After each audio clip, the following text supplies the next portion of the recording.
9/11 Truth and Palestinian Rights. George Galloway in Calgary, Alberta, Canada, November 23rd, 2010. We sent bin Laden to Afghanistan. We paid for bin Laden and the fathers of the Taliban and the so-called Mujahideen. The problem with these people is they didn't read the novel Frankenstein to the end. They didn't know that when you create a monster, the monster moves out of your control. Out of your control. Out of your control. That's why it's called a monster. Note that Mr. Galloway suggests with this remark that at some point the aforementioned proxies and agents were left to their own devices by the CIA and their accomplices. If they had read it, they would have realized that the bankrupt policy of my enemy's enemy is my friend is not just amoral, it's immoral, and it almost always backfires, as it has done in Afghanistan. Whilst the Cold War dispute over Afghanistan did indeed create a scenario whereby the Soviet Union's enemies were the US and British government's friends, the evidence suggests that contemporarily the proper analogy is, my enemy is my friend. We have a right to insist that the kind of outrage inspired from, if not organized from. Note that Galloway implies that it's possible that the outrage, i.e. 9/11, might not have been organized by Al-Qaeda in Afghanistan. If not organized from, the Tora Bora in the past does not happen again. If we can go ahead.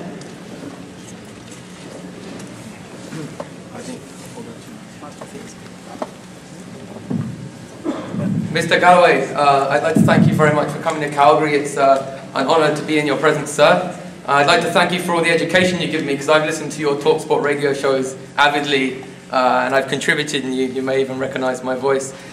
When Cynthia McKinney was here, sir, for the trial of Splitting the Sky, the man to my left, who attempted a citizen's arrest on George W. Bush, I said to her, Cynthia, George is right about Cuba, he's right about Palestine, he's right about Iraq, he's right about Afghanistan. Why is he so ill-informed on 9/11? And why isn't he like you, Cynthia McKinney? My question regarding the 4 war games on September 11th. Why isn't he like Ken O'Keefe, who speaks out on 9/11? As 9/11, which is the be-all end-all of manipulation, to buy into the notion that Osama bin Laden and 19 hijackers are responsible for this event is the height of lunacy. It is the most ridiculous conspiracy of all. So my question to you, sir, is when did Dr. Frankenstein's monster become independent? When did the CIA leave Al-Qaeda to their own devices, sir? But I must add, I did read your article, a recent article on the Daily Record on September 13th, where you said, I support the demand for a new and proper investigation into 9/11. You listed several reasons why. And likewise, in an interview with William Rodriguez, you said the same thing. If 9/11 truth means you don't believe the official story, then I'm a 9/11 truther. You said, and I'm quoting you pretty accurately from that YouTube, which I watched this morning, sir. Every theory can be described by someone who doesn't particularly support it as a conspiracy theory. So we should call it this 9/11 truth movement. We should call it a group of people who don't accept the official version. Well, in that case, I'm one of them, because I don't accept the official version either. Thank you. And so, why do you say different things to Cynthia McKinney on that issue? And as exemplified in Montreal recently, sir, when you tried to refute my friend's claims about Al-Qaeda, that Mohammed Atta was wired $100,000. And the ISI chief was the guy who wired $100,000 to Mohammed Atta. The contribution about 9/11, I'm sorry to say, is crazed conspiracy theory madness. Which is a fact, well documented, reported in the India Times. Thank you, sir. Well, obviously I can't make another 1-hour speech, so I can't do justice to these very important questions. I can only, in summary,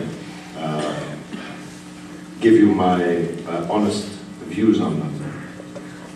Let me start, I'm afraid, with the bad news for the first question.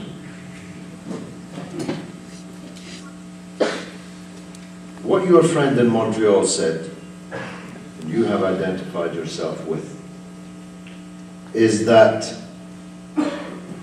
following a meeting between the head of Pakistan's intelligence agency and the head of the CIA, the day before 9/11, $100,000 was wired to the lead hijacker, Mohammed Atta.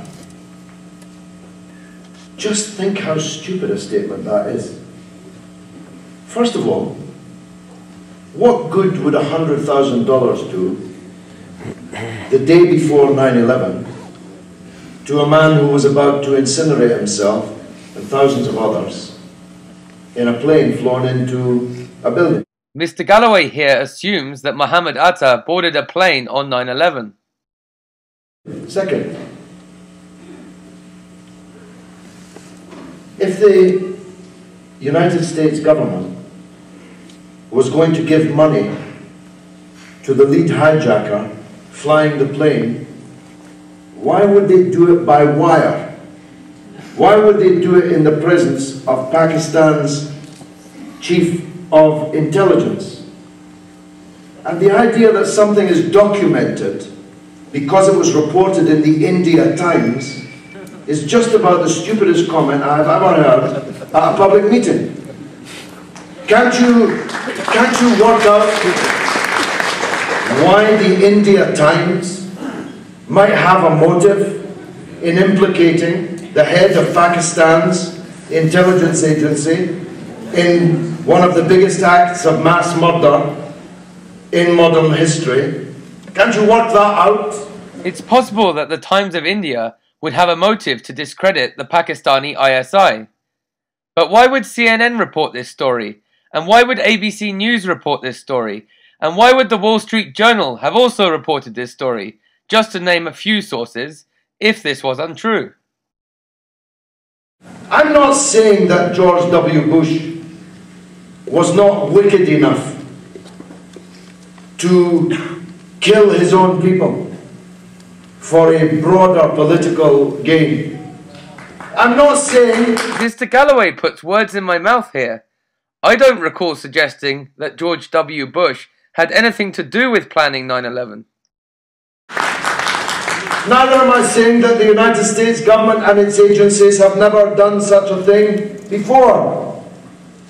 I'm saying that George W. Bush and his administration are too stupid to have organized such a vast conspiracy and conceal it from the world for all of these years since. Look, Bin Laden told you that he did it. Bin Laden praised the people who did it and described them as his brothers. If something looks like a duck, walks like a duck, quacks like a duck, it's probably a duck. If the confession videos look like forgeries, if Bin Laden doesn't look like Bin Laden, and if the experts say they're forgeries, then they're probably forgeries.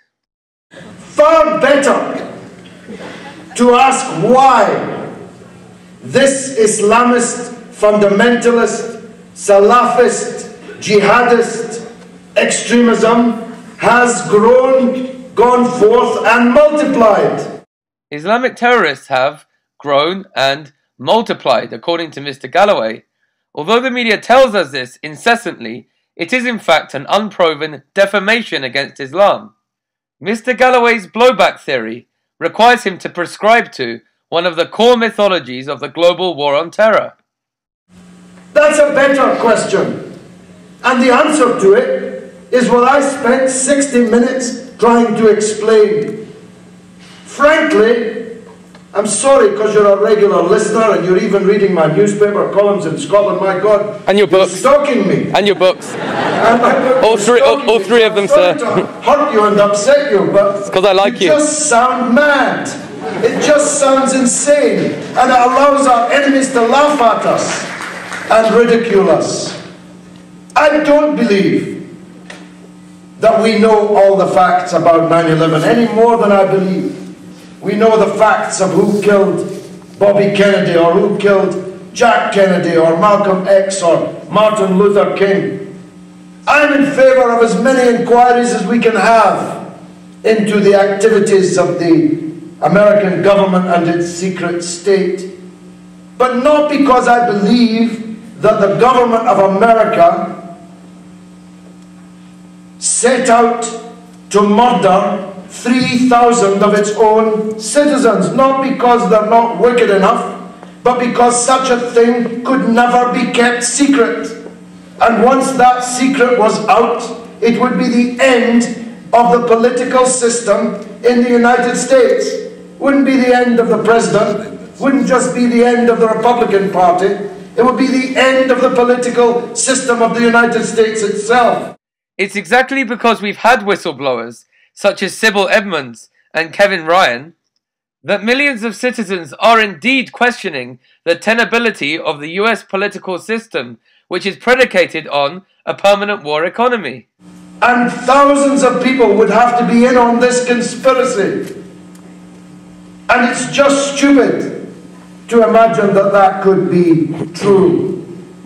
So don't call me a 9/11 truther. Well, in that case, I'm one of them, because I don't accept the official version either. I think 9/11 truthers are largely insane. Call me somebody who is ready to support more independent investigation into the great crime that took place on 9/11. Now that I've got that off my chest, let me... All right, so in the interest of time, we're going to take only 4 more questions. Keep them short, please, so that way it goes by a bit smoother. And anything regarding 9/11, just kind of skip over that. It's already been answered. So just to add... This decree that 9/11 was off limits during a talk about both Afghanistan and free speech beggars belief. Moreover, the idea that my question had been answered was inaccurate.